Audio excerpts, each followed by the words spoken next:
This is Dr. Panda. Hi, fellow humans. I'm Dr. Panda. A few days ago, I unfortunately contracted COVID-19. However, I quickly recovered after taking the antiviral medication as I had been vaccinated previously.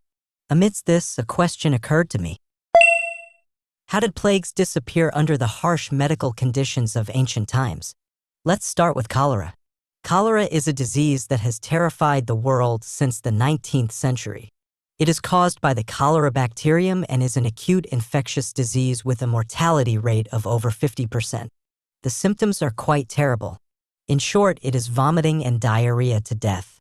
Cholera began to spread in the 19th century. In 1847 to 1851, over 100,000 people died from cholera in Russia alone. The second pandemic claimed the lives of 150,000 Americans. From 1900 to 1920, about 800,000 people died of cholera in India. Since 1817, cholera has erupted 7 times, and it is estimated that 1.7 billion people have died worldwide, with China accounting for as many as 13 million. Cholera was so terrifying not only due to its high mortality rate, rapid onset, but also because people had no idea how to prevent the disease. During that time, the majority in the Western world believed that cholera originated from India, fueling anti-Asian sentiments and particularly strong aversion towards India. Many people did not understand the cause and transmission of cholera, so they began to speculate. Some people said that it was contact infection and healthy people would be infected if they came into contact with cholera patients or their clothes. However, during the spread of cholera, it was often the case that one village had a major outbreak while the neighboring village was unaffected, and then the epidemic spread to even more distant villages. This clearly showed that it was not contact infection. Therefore, the government used the same methods used to deal with the plague in the past, such as controlling the movement of goods and people, but it was unable to prevent the spread of cholera. Another school of thought argued that cholera was a miasmatic disease caused by the deadly gases emitted from rotting garbage. Therefore, the epidemic was most severe in poor areas with dirty environments. However, how come there was no cholera in Europe in the Middle Ages when the environment was even dirtier and more chaotic? So, people became even more convinced that it must have been the work of the Indians, and they became even more prejudiced against Indians. Cholera is actually transmitted through water. Therefore, the key to prevention is to protect water sources. However, Europeans, unaware of the true cause, organized people to clean the streets. As a result, they dumped contaminated water containing cholera bacteria into rivers, leading to more people getting infected by drinking the water. In 1854, cholera broke out in London again. British Dr. John Snow discovered the true cause of cholera for the first time through inductive analysis. By controlling the source of infection, he ended cholera. In developed countries, clean water is no longer a problem, so there is little cholera. However, cholera is still a major threat in some developing countries and regions. There are still 300 to 500 million patients and 28,000 to 130,000 deaths each year. The terrifying Black Death. After discussing cholera, let's talk about the bubonic plague. The plague is caused by the bacterium Yersinia pestis, which is transmitted through fleas on rodents, particularly rats. While the majority of rodents are immune to the plague, when fleas carrying Yersinia pestis bite humans, it can lead to bubonic plague. If the respiratory droplets from infected individuals spread through the air within a population, it can result in pneumonic plague, a highly contagious form with rapid transmission and high mortality rates. There is also a form known as septicemic plague, where Yersinia pestis infects the bloodstream, causing blood spots on the skin, followed by high fever, facial swelling, and ultimately the appearance of black patches all over the body, leading to death. This is one of the reasons why the plague is referred to as the Black Death. In the year 541 AD, a massive outbreak of the bubonic plague struck the capital of the Byzantine Empire, Constantinople. The culprit was rats originating from the Nile River region in Egypt. During that time, the North African region served as the granary of the Byzantine Empire, with substantial amounts of grain and supplies loaded onto ships from the port of Alexandria and transported to the administrative hub of the empire. Typically, these black rats had a living space of about 200 square meters from birth to death. However, inadvertently, they hitched a ride to every corner of the empire through imperial merchant ships. The Byzantine emperor at that time was Justinian I, and due to the severity of the plague during his reign, it came to be known as the Justinian Plague. Despite the plague's impact, Justinian I's achievements in governance and military prowess were remarkable, leading to the reconquest of significant territories. This plague persisted for 8 years, and during its peak in Constantinople, between 5,000 to 10,000 people were dying every day. The epidemic claimed around 40% of the empire's population and resulted in the deaths of approximately 1/4 of the population in the eastern Mediterranean region. Faced with the bubonic plague, people had no effective means of dealing with it, and the only option was to avoid those who had been diagnosed. As for how the plague came to an end, there is no definitive answer. It is speculated that survivors may have developed immunity, leading to a form of herd immunity. However, this plague did not truly disappear, as 800 years later, the bubonic plague resurfaced. In the year 1347, the bubonic plague once again swept across Europe. The origins of this plague are still debated, with many theories suggesting it originated in Central Asia or China. The epidemic had already been rampant in the East in 1346. The following year, during the siege of the Black Sea city of Kaffa by the Golden Horde, soldiers who had succumbed to the plague had their bodies catapulted into the city. This gruesome tactic contributed to the spread of the plague within the city of Kaffa. The Genoese merchants in the city of Kaffa, terrified by the plague, fled by ship. When the ships reached Sicily, the crew on board were either already infected or deceased. This unwittingly brought the virus within the bounds of Europe.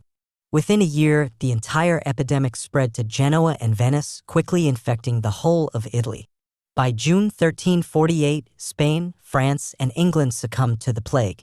Subsequently, from 1348 to 1350, the Germanic regions and Scandinavia were hit one after another. Eventually, by 1531, the epidemic reached the northeastern regions of Russia. Lasting for 5 years, this plague resulted in the deaths of approximately 75 to 200 million people worldwide, making it the deadliest pandemic in history. In medieval Europe, 30 to 60% of the population succumbed to the Black Death. As people of that era had little understanding of the plague, though they recognized its association with contact, it was the visionary officials under Venetian control in Ragusa who proposed the concept of isolation. Originally, sailors upon reaching the shore were required to undergo a 30-day isolation period to demonstrate that they were free from infection. However, it was later discovered that this duration was insufficient, prompting an extension of the isolation period to 40 days. The English term for isolation, quarantine, also derives from the Italian word quaranta, meaning 40, reflecting the extended duration mandated for isolation practices. However, the plague did not disappear as a result. Throughout the 14th to 18th centuries, the bubonic plague repeatedly resurfaced in Europe and the Mediterranean region, and isolated cases continue to occur today. For instance, from 1575 to 1577, the Venetian plague claimed the lives of 50,000 people, while Munich in 1634 saw 15,000 deaths. The London Plague of 1665 is considered a second major outbreak, causing 100,000 deaths in just 18 months, equivalent to a quarter of London's population. The Black Death would strike suddenly every decade or even more frequently, resulting in a significant loss of lives each time. Before the sanitary revolution of the 19th century, the plague was able to be contained through a combination of factors. Temperature and humidity affected the population of rats, which were the main carriers of the disease. Additionally, the concept of isolation began to gain traction, and people would burn the bodies of those who had died. These measures were effective in preventing the spread of the plague, and outbreaks typically lasted only a few months or years. However, the plague could never be completely eradicated. Today, there are many ways to combat the plague, including insecticides, antibiotics, and vaccines. However, the plague still occurs in some areas, such as Madagascar, which reported 170 deaths from the plague in 2017. The eradicated scourge, smallpox. Regarded by historians as one of the most massive instances of genocide in human history, it wasn't achieved through warfare, but rather by a microscopic adversary, smallpox. Throughout the annals of human history, smallpox, alongside plagues like the Black Death and cholera, left staggering death tolls in its wake. The earliest recorded outbreak of smallpox dates back to ancient Egypt, with signs of a smallpox-like rash found on the mummy of Pharaoh Ramses V, who passed away in 1156 BC. Over the course of human history, it is estimated that smallpox claimed the lives of over 500 million people. During the 18th century alone, a staggering 150 million Europeans succumbed to the smallpox virus. Compounded by the lack of a cure for smallpox at the time, with reliance solely on the body's natural immune response, the primary victims of the smallpox plague were predominantly women and children. However, smallpox holds the distinction of being the first and only infectious disease that humanity has successfully eradicated. How are these highly infectious diseases brought to an end? There is a notion that infectious diseases may naturally attenuate over time because viruses and bacteria as living entities also require a viable environment for survival. If the hosts are completely depleted due to the high lethality of the pathogens themselves face extinction. Therefore, excessive virulence is not desirable, as the ideal scenario involves a high level of contagiousness coupled with a moderate level of toxicity. For instance, the syphilis outbreak in the 16th century resulted in the deaths of around 5 million people across Europe. However, the potency of syphilis gradually waned in the centuries that followed. By the 18th century, the lethality of syphilis had diminished significantly. Of course, bacteria lack consciousness and cannot deliberate, saying, "I must not be too potent, I should weaken a bit." It should be noted that highly lethal pathogens were likely eliminated over time, leaving behind less formidable strains that, while not as potent, proved persistent. Additionally, as the host population dwindled, breaking the transmission chain, the virus eventually disappeared.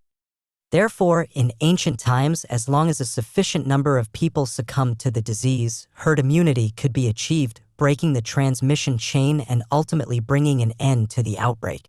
This phenomenon can also be viewed through the lens of Darwin's concept of survival of the fittest, where the most adapted organisms endure and propagate.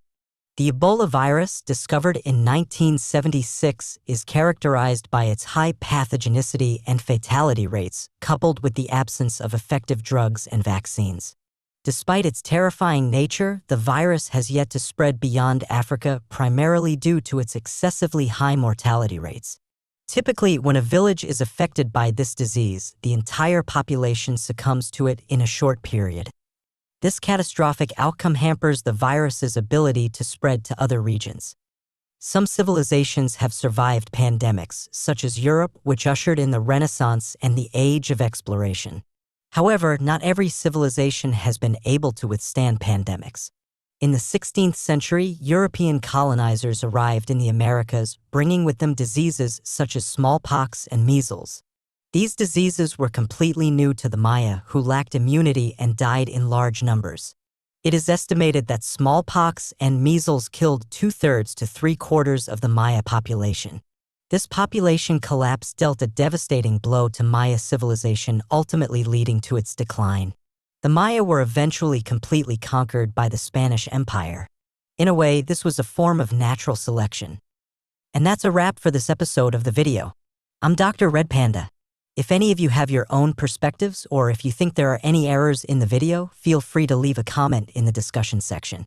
If you found this video helpful, don't forget to subscribe and give it a thumbs up. Until next time, take care.